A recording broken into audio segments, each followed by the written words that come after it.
नमस्कार मित्रों, मैं दुर्गा प्रसाद मिश्र मिश्रा संस्कृत प्रबोध चैनल पर आप लोगों का हार्दिक स्वागत करता हूं। हम लोग शिशुपाल वध को पढ़ रहे हैं। पहले हम लोगों ने 44 श्लोक पढ़ लिए हैं, तो ये सभी श्लोक वंशस्थ छंद में हैं और यहाँ पर नारद जी श्री कृष्ण जी की प्रशंसा करना चाह रहे हैं। तो प्रशंसा करने के लिए पहले क्या होता है, पूर्व पक्ष जितना तगड़ा रहेगा उतना ही फिर बढ़िया उत्तर पक्ष होता है। अब अगर पूर्व पक्ष ही माने कमज़ोर है, जैसे पीछे एक श्लोक आया था कि मच्छर को मारने से, और आप जो है चूंकि असुर रूपी हाथियों को मारने वाले हैं, तो आप मच्छर को अगर मारने से अगर कोई आपकी प्रशंसा करता है तो वो आपका अपमान ही है, तिरस्कार ही है। ऐसे ही यहाँ पर बता रहे हैं कि आपने भाई साहब मच्छरों को नहीं, हाथियों को मारा है, बड़े बड़े हाथियों को मारा है। तो उसी हाथी के बारे में वर्णन कर रहे हैं कि वो हाथी कितना बड़ा था, कितना पहलवान था। तो वो हाथी है हिरण्यकशिपु।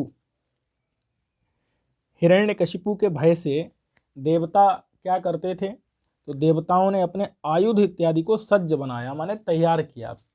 उसके पहले देवताओं के पास आयुध थे, लेकिन वो सब क्या बोलते हैं, माने उस लेवल के नहीं थे कि शोपीस माने केवल दिखावटी सामान था और कुछ भी नहीं था। केवल उनका स्वरूप शोभा के लिए एकमात्र फल था उसका, और कुछ भी नहीं था। जब हिरण्यकशिपु ने उनको क्या किया, माने जब अच्छे से पिटाई लगाना शुरू किया, तब जा करके देवता लोगों ने तैयारी करनी शुरू की और अपने अस्त्र शस्त्रों को तेज बनाया। तो जो भी बनाया उसका वर्णन कर रहे हैं। पुराणि दुर्गाणि निशातमायुधं बलानि शूराणि घनाश्च कंचुकाः स्वरूपशोभैकफलानि नाकिनां गणैर्यमाशंक्य तदादिचक्रिरे।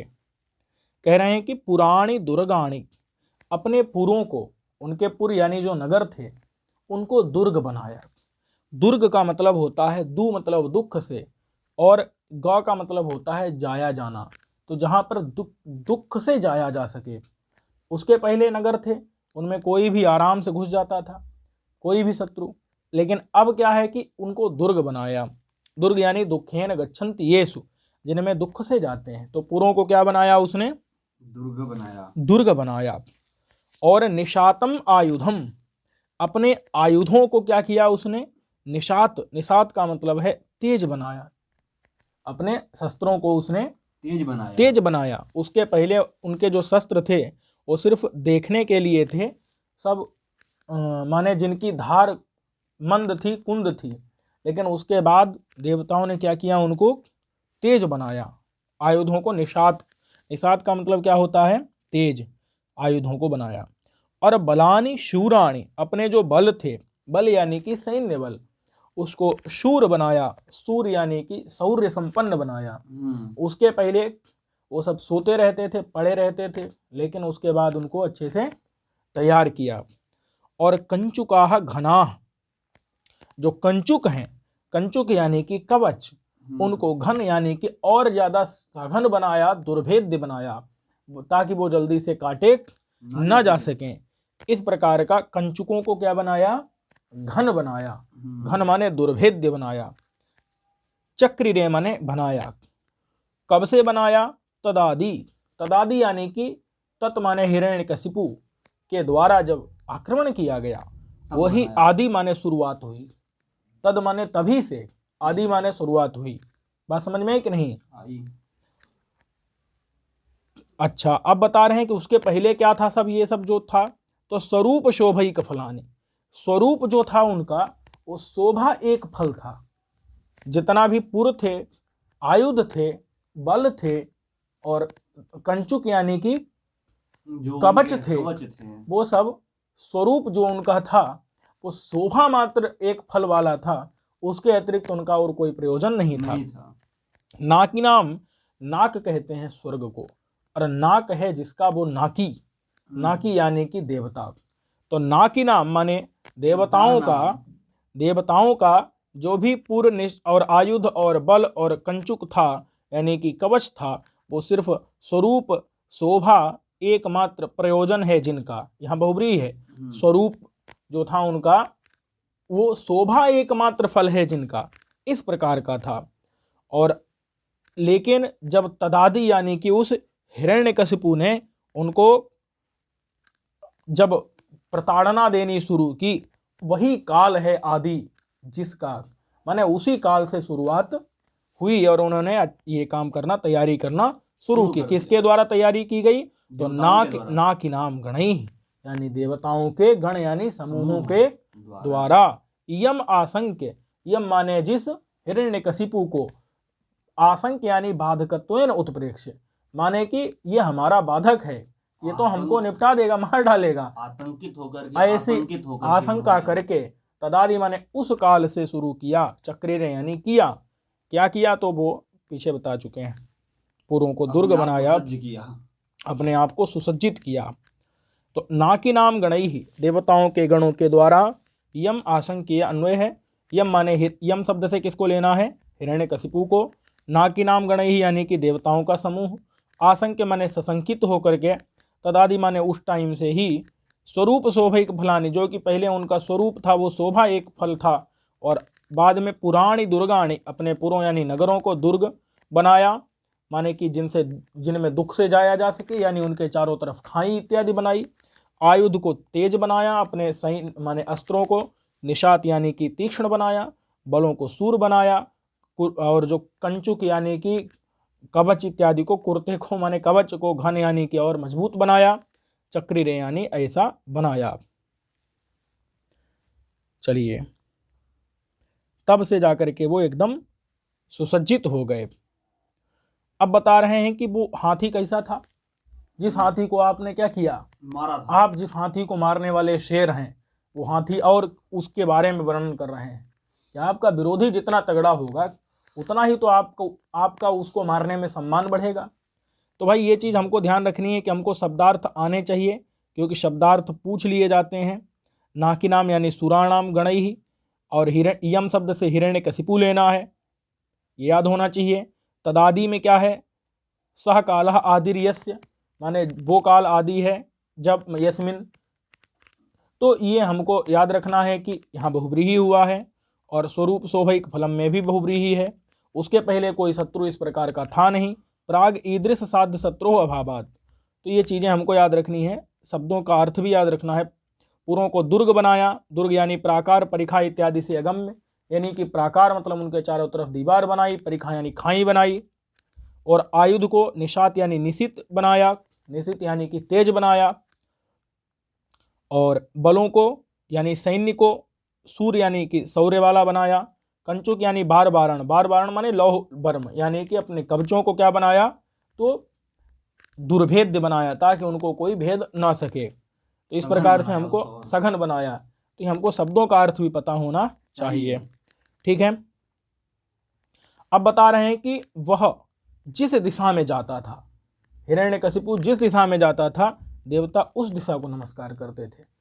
संध्या बंदन में विशिष्ट दिशाओं को नमस्कार किया जाता है। जिस दिशा का नियम है उस दिशा में नमस्कार करते हैं। लेकिन भाई साहब, वो संध्या बंदन का नियम भूल गए थे देवता। जब संध्या बंदन करते थे तो सिर्फ उसी दिशा को नमस्कार करते थे जिधर वो गया हुआ होता था, जिधर वो जाता था उसी दिशा में नमस्कार करते थे। ये बता रहे हैं कि ससंचरिष्णुर्भुवनान्तरेषु याम यदृच्छयासि श्रियदाश्रयः श्रियः अकारितस्यै मुकुटोपलस्खलत् करैस्त्रिसंध्यं त्रिदशैर्दिशे नमः। देखिए, सह का मतलब क्या है? हिरण्यकशिपु। और वह कैसा है? श्रियः आश्रयः, श्री कहते हैं लक्ष्मी को, और उसका वह आश्रय है। बात समझ में आ गई? वह श्रियः माने लक्ष्म्याः, आश्रयः लक्ष्मी का आश्रय है। और वह संचरिष्णु, संचरिष्णु में स्नुच प्रत्यय दिख ही रहा है, माने संचरण करने वाला। कहाँ संचरण करता था? तो भुवनांतरेषु, अन्य अन्य भुवनों में, नए नए लोकों में जाता था और उनको जीत लेता था। तो वह संचरिष्णु यानी कि संचरण करने के स्वभाव वाला। भुवनांतरेषु यानी नए नए भुवनों में संचरण करना स्वभाव था जिसका, ऐसा संचरिष्णु। याम माने जिस, दिशाम दिशा को, याम दिशम जिस दिशा को, वह आश्रय लेता था। अशिश्रियत, अशिश्रियत माने आश्रय लेता था, अशिश्रियत यानी आश्रय लिया लेता करता था। यदृच्छया, यदृच्छा का मतलब है अपनी ऐसा इच्छा से, अपनी इच्छा से, स्वेच्छया, स्वेच्छया, दूसरे किसी की इच्छा से नहीं, स्वेच्छया जिस दिशा का आश्रय लेता था भाई साहब। और आश्रय श्रिय, श्रिय माने लक्ष्मी का, आश्रय माने आश्रय, आकारी माने किए, तस्यै माने उस दिशा के लिए, तस्यै दिशे, तस्यै को जोड़ना है दिशे में, चतुर्थ्यंत है नमः के योग में, नमः माने नमस्कार, तस्यै दिशे उस दिशा के लिए नमस्कार किए। कौन किए जी? तो कहते हैं त्रिदशई, त्रिदश, त्रिदश का मतलब होता है देवता, तो त्रिदशई यानी देवताओं के द्वारा, अकारी माने किया गया, त्रिदशई देवगणैहि, देवगणैहि नमः, अकारी नमस्कार किया गया। किसके लिए? तो तस्यै दिशे, तस्यै दिशे यानी उस दिशा के लिए, उस दिशा के लिए नमस्कार किया गया। किस दिशा में? तो जिस दिशा में स्वेच्छा से हिरण्यकश्यपु का माने गया, जिस दिशा का आश्रय हिरण्यकशिपु स्वेच्छा से लेता था, उस दिशा में भाई साहब त्रिदशों के द्वारा यानी देवताओं के द्वारा, त्रिदशई यानी देवताओं के द्वारा, तस्यै दिशे उस दिशा के लिए नमः माने नमस्कार किया गया। और कह रहे हैं कि त्रिसंध्यम, भाई साहब एक सवेरे सवेरे नहीं, सवेरे दोपहर और शाम तीनों काल में संध्या वंदन करते समय वो उसी दिशा को नमस्कार करते थे। उस समय वो नियम भूल गए थे कि किस संध्या में किस दिशा को नमस्कार करना है, ये नियम जो है सब भूल गए थे। सिर्फ एक ही मात्र बात याद थी, बस जिस दिशा में है उसी दिशा में नमस्कार करना है। और कह रहे हैं कि वो त्रिदशई का ही विशेषण है, तृतीयांत है, मुकुटोपलस्खलत करही। इसका मतलब समझिए, जब कोई बड़ा व्यक्ति, जब कोई वृद्ध व्यक्ति, जब कोई बलशाली व्यक्ति, तेजस्वी, जब कोई गुरुजन श्रेष्ठ क्या होता है सामने आ जाता है, तो हमारे हाथ स्वतः हमारे कर मुड़ कर के सिर के साथ में संयुक्त हो जाते हैं। ऐसे ही देवताओं के कर माने हाथ अपने आप ही स्खलित हो जाते थे, गिर पड़ते थे। हाथ किधर गिर पड़ते थे जाकर के? तो मुकुट के ऊपर। बात समझ में आई कि नहीं? जो मुकुटों में लगे हुए रत्न थे, उन रत्नों में जाके स्खलित हो जाते थे कर माने हाथ जिन देवताओं के। बात समझ रहे हैं कि नहीं? ऐसे तो नहीं करते थे, तुरंत हाथ उठ करके कहाँ चले जाते थे? मस्तक से, जो मुकुट पर जो रत्न लगे थे, जो ललाट पर रत्न थे, उनके पास जाकर के हाथ संयुक्त हो जाते थे प्रणाम वाली मुद्रा में, माने दोनों करतल का क्या हो जाता था? संयोग हो जाता था। आप बात समझ रहे हैं? चलिए, तो मुकुट मतलब होता है, मुकुट माने जानते हैं सब लोग, उपल कहते हैं रत्न को। तो मुकुटों के जो उपल माने रत्न हैं, उनमें स्खलित होते थे कर जिनके। इस प्रकार के त्रिदशई यानी देवताओं के द्वारा, त्रिसंध्यम माने तीनों संध्या में, तस्यै दिशे उस दिशा के लिए, नमः माने नमस्कार, अकारी माने किया गया। अब चलिए इसका अन्वय देख लेते हैं कि भुवनांतरेषु संचरिष्णुः, सभी लोकों में, भुवनांतरेषु यानी सभी लोकों में, संचरिष्णुः यानी संचरणशील, श्रियः आश्रयः माने राजलक्ष्मी का आश्रय, माने राजलक्ष्मी का आश्रय, श्रियः आश्रय यानी राजलक्ष्मी का आश्रय। ये आश्रम छाप दिया है, आश्रय लिखना चाहिए। सह माने वह, यदृच्छया यानी स्वेच्छा से, याम दिशाम जिस दिशा को, अशिश्रियत याम दिशम जिस दिशा को, अशिश्रियत माने आश्रित करता था, आश्रय लेता था। मुकुटोपलस्खलत करही माने मुकुट के उपल, उपल कहते हैं पत्थर को या रत्न को। तो मुकुट के जो रत्न थे, उन रत्नों पर रखे हुए हाथ वाले देवता, यानी उन पर स्खलित माने तुरंत हाथ पहुंच जाते थे, ऐसे हाथ वाले देवताओं के द्वारा, त्रिदशई माने देवताओं के द्वारा, त्रिसंध्यम माने प्रातः मध्याह्न और सायंकाल, तस्यै दिशे माने उस दिशा के लिए नमस्कार किया जाता था। नमः अकारी नमस्कार किया जाता था। तो यहाँ पर भी भाई सब हमको समझ लेना है कि संचरिष्णु यानी संचरणशील, संचरण करने वाला, श्रियः माने लक्ष्म्याः, आश्रयः सह हिरण्यकशिपुः, यदृच्छया यानी कि स्वैरवृत्त्या अपनी इच्छा से, स्वच्छंदता से, याम दिशम अशिश्रियत अगमत जिस दिशा में आश्रयण करता था माने जाता था। और अगर मुकुटोपल स्खलत करही, यहाँ पर समास है तो क्या है, मुकुटोपलेषु माने मौली रत्नेषु, मौली कहते हैं मुकुट को, उसके रत्नों में, स्खलंतः कराह ये शाम, तुरंत हाथ गिर जाते थे, माने सिर में बद्धांजलि ही, सिर में जिनका अंजलि बंध जाता था। और उपल का अर्थ प्रस्तर और रत्न इत्यादि होता है। तो और त्रिदशाह का मतलब क्या होता है, तीसरो दशा बाल्य कौमार यौवनानि जन्म सत्ता वृद्ध यौवा येषाम तैहि त्रिदशैहि माने देवैहि। कहने का मतलब होता है 3 दशाएं होती हैं जिनकी बाल्य कौमार यौवन इत्यादि, इनकी 3 ही होती हैं, जरा नहीं होती है। सिर्फ बाल्य होता है, कौमार होता है, यौवन, 3 ही होती हैं इनकी। अथवा जन्म होता है, सत्ता माने स्थिति होती है, वृद्धि होती है, कभी भी नाश। इस प्रकार से 3 दशाओं वाला, तो त्रिदश का अर्थ क्या होता है, देवता। अथवा त्रिर्दश परिणामम ऐसाम इत्यादि करके यहाँ पर बना लेते हैं। और त्रिसंध्या का मतलब है तिस्रः संध्या समाहृता इति त्रिसंध्यम, यहाँ समाहार में दुगु हुआ है, तीसरी नाम संध्या नाम समाहार त्रिसंध्यम। तो ये कुछ समास हैं, कुछ समास को हमको समझ लेना है। और यहाँ पर क्या है, तस्यै ये चतुर्थ्यंत है, दिशे चतुर्थ्यंत है, नमः के योग में चतुर्थी हुई है यहाँ पर। और सह माने हिरण्यकशिपु, याम माने जिस दिशा को, और अशिश्रियत माने आश्रय लेता था। श्रियः आश्रय, प्रश्न आएगा श्रियः आश्रय कह, तो श्रियः माने राजलक्ष्मी का आश्रय होता था कौन, हिरण्यकशिपु। और मुकुट उपल स्खलत कर कौन हुआ, त्रिदश हुआ, माने मुकुट, हाँ देवता हुए। और वो त्रिसंध्या में यानी तीनों संध्या में, प्रातः मध्याह्न और हाँ और संध्या काल में नमस्कार करते थे उस दिशा को।